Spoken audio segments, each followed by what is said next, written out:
Welcome to my channel होममेकार पूर्णिमा। আজি মই বহুত দিনৰ মূৰত এটা ৰেচিপি লৈ আহিছোঁ আপোনালোকৰ মাজলৈ। এটা বেঙেনাৰ টেষ্টি ৰেচিপি হ'ব এইটো, আৰু ভাবিলোঁ আপোনালোকৰ মাজলৈ আগবঢ়াওঁ ৰেচিপিটো। সকলোৱে ফ্ৰাই কৰি এনেকৈ খাই থকা হয় বেঙেনা, কিন্তু আজি অলপ বেলেগ ধৰণে মই বেঙেনাটো বনাবলৈ চেষ্টা কৰিছিলোঁ আৰু খাবলৈ ভাল লাগিছিলে। সেয়েহে ভাবিলোঁ আপোনালোকৰ মাজলৈও ৰেচিপিটো লৈ আহোঁ। আশা কৰোঁ ভাল লাগিব ৰেচিপিটো, সকলোৱে ভাল পাব। লাইক কমেণ্ট শ্বেয়াৰ কৰিব, আৰু যিসকল মোৰ চেনেলটোলৈ নতুনকৈ আহিছে তেওঁলোকে ছাবস্ক্ৰাইব কৰিব মোৰ চেনেলটো। তেন্তে বলকচোন আজি ৰেচিপিটোৰ মাজলৈ আগবাঢ়োঁ। এয়া বেঙেনা ফ্ৰাই কৰি ল'লোঁ মই।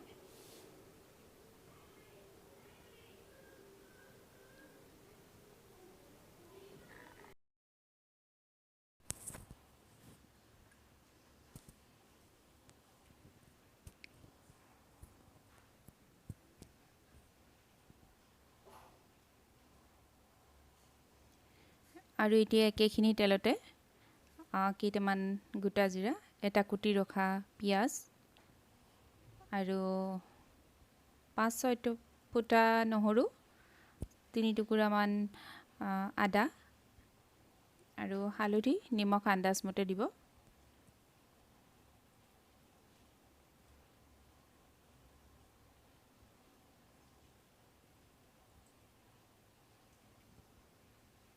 আৰু এতিয়া ইয়াত জিৰা পাউডাৰ 1 চামুচ,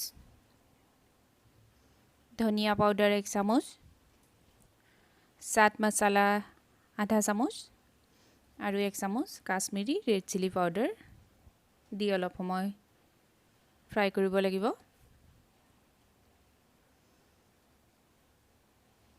আৰু এয়া এটা কুটি ৰখা বিলাহী,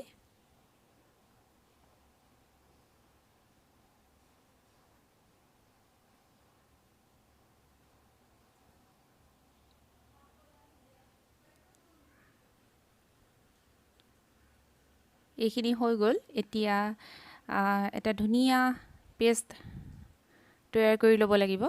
আৰু একেখন কেৰাহীতে অকণমান তেল দি তাত এটা শুকান জলকীয়া, এখিলা তেজপাত,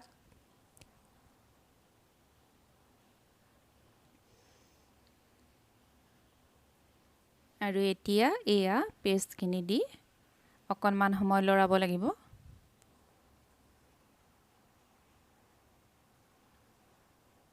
খুব সহজতে হোৱা এই ৰেচিপিটো আপোনালোকে ঘৰত এবাৰ ট্ৰাই কৰিবচোন, আৰু কেনে পালে মোক কমেণ্টত জনাব।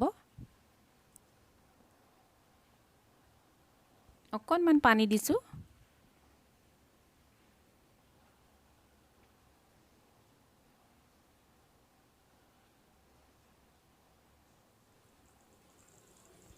আৰু এতিয়া ইয়াত 2 চামুচ দৈ দিছোঁ। দৈখিনি একেবাৰে পানী নাই, আপোনালোকে দেখিছেই। আৰু এই সময়ত গেছৰ ফ্লেমটো একেবাৰে ল'ত ৰাখিব লাগিব, নহ'লে দৈখিনি ফাটি যোৱাৰ সম্ভাৱনা থাকে।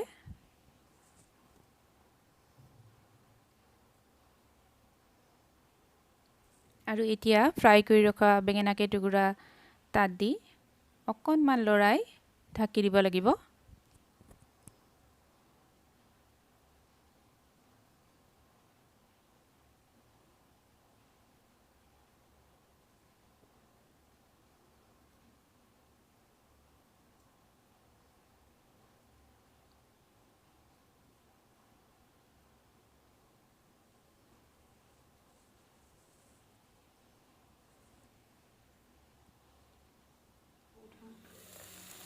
আৰু এয়া মোৰ টেষ্টি বেঙেনাৰ ৰেচিপি ৰেডি।